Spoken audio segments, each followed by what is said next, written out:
الصبح بدا من طلعته. جناب عثمان غنی بہت بڑے امیر تھے، بہت بڑے امیر المومنین، لاکھوں مربع میل پہ حکومت تھی. چند سو آدمیوں نے آ کے گھیر لیا عثمان غنی کے گھر کو، اور کربلا میں تو 3 دن پانی بند رہا ہے، حضرت عثمان غنی پہ 40 دن پانی بند رہا ہے، 40 دن. اور حضرت امام حسین کے خیموں کے گرد تو پہرا دینے کے لیے جناب عباس تھے. اور میں تاریخ کے سارے معتبر حوالے عرض کر سکتا ہوں کہ جب حضرت عثمان غنی کو خطرہ ہوا تو مولا علی شیر خدا نے امام حسن اور حسین کو تلواریں پکڑائیں اور فرمایا دروازے کے آگے کھڑے ہو جاؤ، کوئی بدبخت تمہارے خالو عثمان غنی کے دروازے تک جانے نہ پائے. اور اس دروازے سے پھر گیا بھی کوئی نہیں، اس لیے کہ وہاں حسنین کریمین کا پہرا تھا. جو گیا بے ایمان تو پیچھے سے چڑھ کر کے گیا. حضرت عثمان غنی لاکھوں مربع میل کا حکمران، جہاں جس کے پاس چند ووٹ ہوں وہ دندناتا پھرتا ہے، جس کے پاس 4 باڈی گارڈ ہوں اس کی بات وہ کرتا ہے تو ہوا میں. حضرت عثمان غنی کے پاس ہزاروں کی فوج ہے، چند 100 لوگوں نے آپ کے گھر کو گھیر لیا، شہید کرنا چاہتے ہیں. جناب عثمان غنی رضی اللہ تعالیٰ عنہ کے پاس حضرت علی رضی اللہ تعالیٰ عنہ، کئی اور لوگ گئے. کہا عثمان 3 باتیں ہیں، یا تو ہمیں اجازت دو، یا تو تم تھوڑی دیر کے لیے خلافت چھوڑ دو، حکومت چھوڑ دو، چند دنوں کے لیے کسی اور کو امیر بناؤ. جناب عثمان کہنے لگے مجھے تو حکومتوں سے دلچسپی نہیں، لیکن میں چھوڑ نہیں سکتا، اس لیے کہ میرے مصطفیٰ کریم علیہ السلام نے مجھے فرمایا تھا عثمان اللہ تجھے قمیض پہنائے گا، لوگ اتارنا چاہیں گے پر تم اتارنا نہ. فرمایا میں سمجھ گیا ہوں، اس سے مراد یہی ہے، میں نہیں چھوڑتا. کہا عثمان پھر اس طرح کریں، ہمیں اجازت دیں، یہ چند 100 لوگ ہیں، ہماری تلواریں چند منٹ میں فیصلہ کر دیں گی. جناب عثمان غنی فرمانے لگے میں نبی پاک کا شہر اپنی وجہ سے خون میں رنگ دوں، میری وجہ سے؟ نبی پاک علیہ السلام نے فرمایا تھا ایک مینڈا ہوگا، بکرا، جس کی وجہ سے میرے مدینے کی گلیوں میں خون بہے گا، میں وہ بکرا نہیں بننا چاہتا. فرمایا میں نہیں چاہتا میری وجہ سے خون بہے اور حضور کے مدینے میں بدامنی ہو. عثمان کی جان جاتی ہے تو جائے، پر نبی پاک کے مدینے میں شور نہیں ہونا چاہیے. اے پائے نظر ہوش میں آ، یہ کوہ نبی ہے، آنکھوں سے بھی چلنا یہاں بے ادبی ہے. تو کہا عثمان پھر اس طرح کرو، کچھ دنوں کے لیے مکے چلے جاؤ. میری بات کی سمجھ آ رہی؟ کچھ دنوں کے لیے مکے چلے جاؤ. تو جناب عثمان نے داڑھی پکڑ لی، کہنے لگے دیکھ رہے ہو ساری سفید ہو گئی ہے، میں نبی پاک کا شہر چھوڑ کے نہیں جانا چاہتا، میں رسول اللہ کے مدینے میں مرنا چاہتا ہوں، میں نہیں چھوڑوں گا حضور کا شہر. یہ انداز ہے جناب عثمان غنی.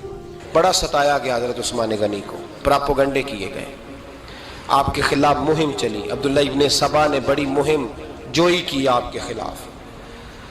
یہودیوں نے مسلمانوں کا روپ دھار کر بڑا آپ کو ستایا، تکلیفیں دی. جی آپ اپنے رشتہ داروں کو بڑا دیتے ہیں، فرمایا کرتے تھے جیب سے دیتا ہوں، مال خزانہ سے نہیں دیتا.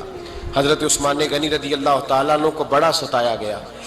یہ وہ واحد ہستی ہے حضرت عثمان غنی، انہوں نے شہادت قبول کر لی لیکن تلوار نہیں چلنے دی، لوگوں کو ایک دوسرے کے گلے نہیں کاٹنے دی. وہ شخصیت ہے حضرت عثمان غنی کی، لیکن بڑا ستایا گیا، بڑا پراپوگنڈا. مجھے بتائیے اس کے بارے میں اللہ قرآن کی آیتیں نازل کر دے، اور جس کے بارے میں مصطفیٰ کریم ایک بار نہیں 3 بار جنت کی بشارت عطا کر دے. کوئی بندہ ہمیں تاریخ بتائے، حوالے دے، کہانیاں سنائے تو ہم اس کی کہانیاں دیکھیں گے یا نبی پاک کا فرمان دیکھیں گے؟ بولیں، جا کے بولیں، جا کے.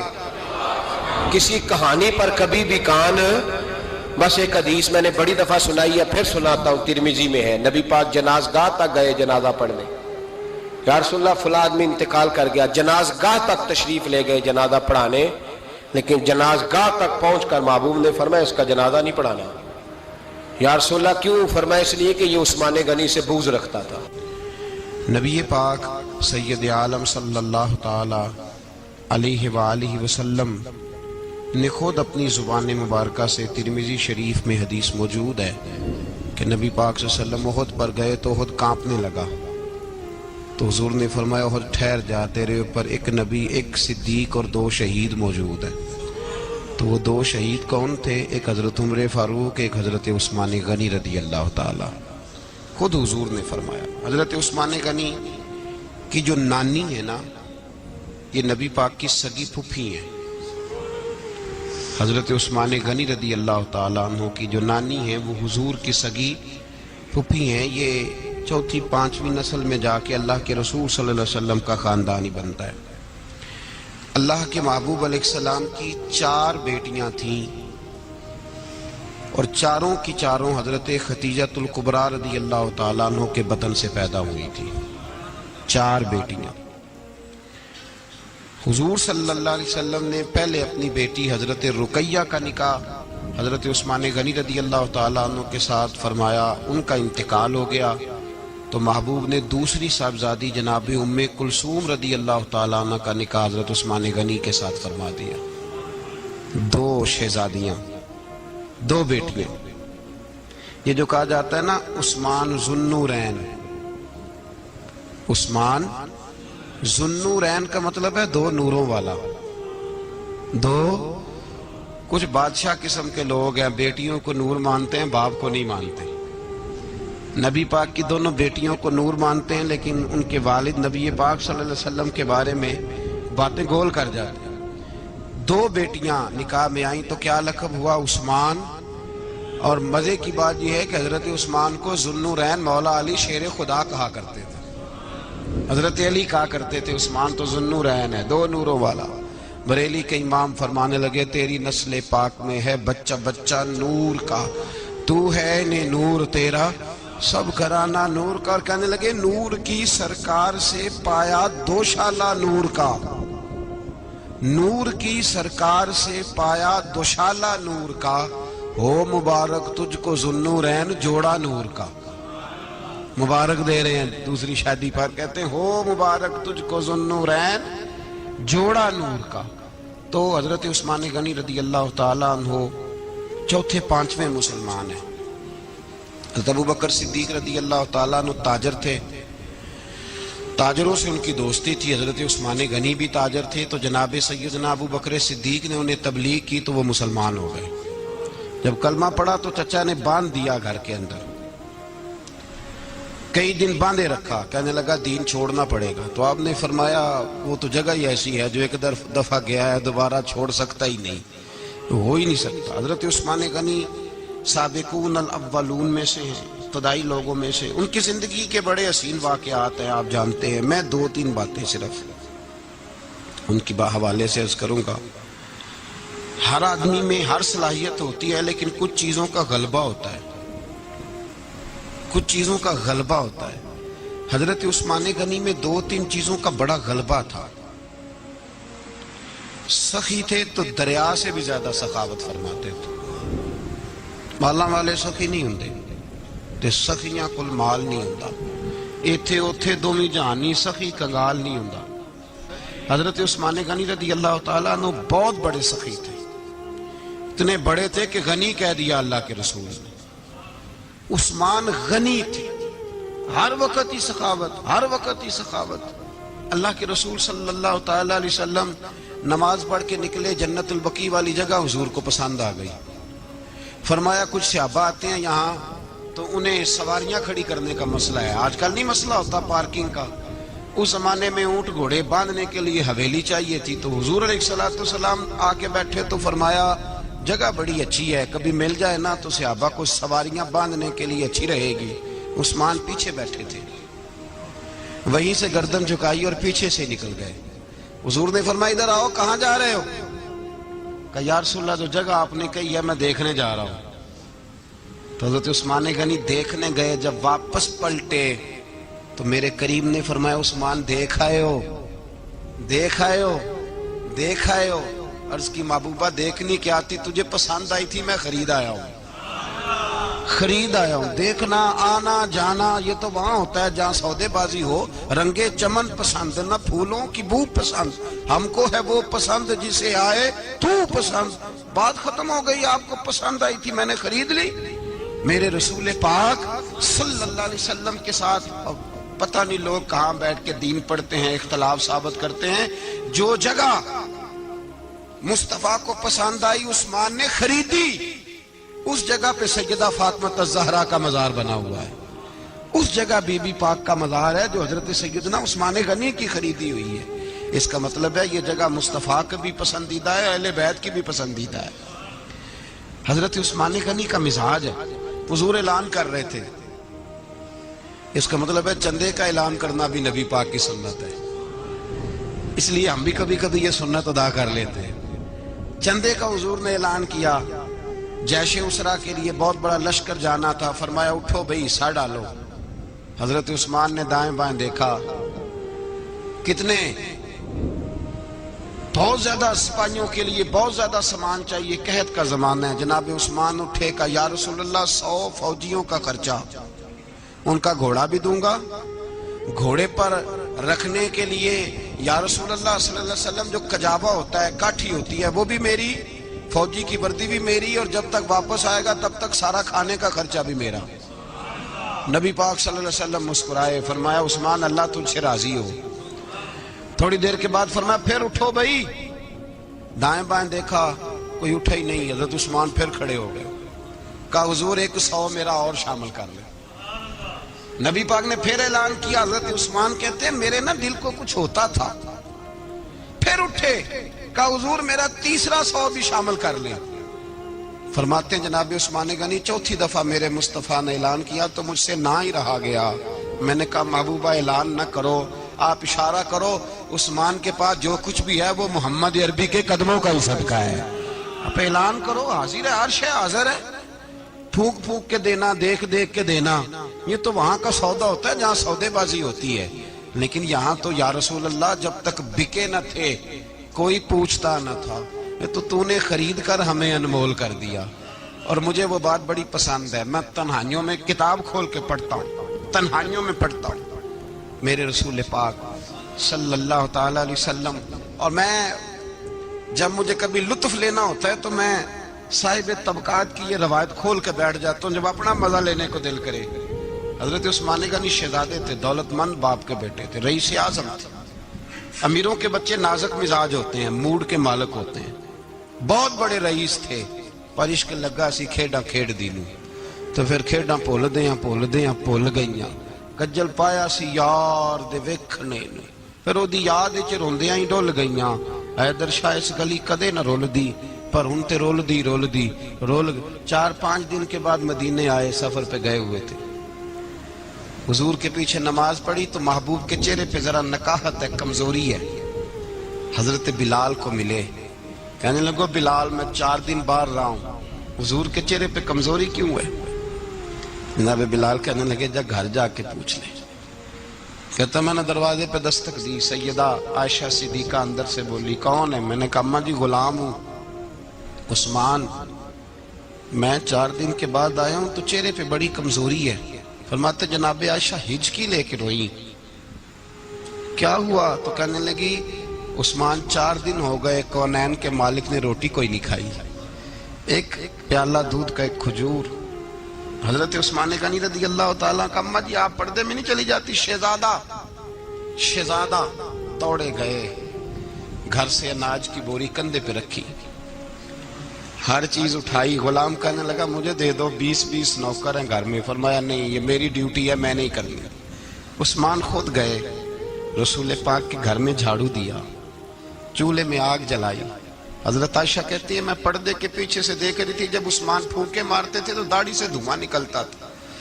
پھر عثمان جس نے پانی کا پیالہ بھی خود نے پیا تھا اس نے سالن پکایا، پھر روٹیاں پکائیں تو ہاتھ جلے.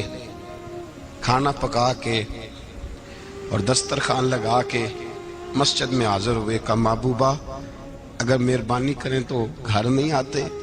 حضور تشریف لائے اور جب پہلا لقمہ تن تندور ہڈاں دا بالن تے اسی ہاواں نال تپایا، کپ کپ لکیاں پیڑے کیتے، اتوں عشق پلیتھن لایا، تن دی ہانڈی من دا سالن، اتوں لون صبر دا پایا.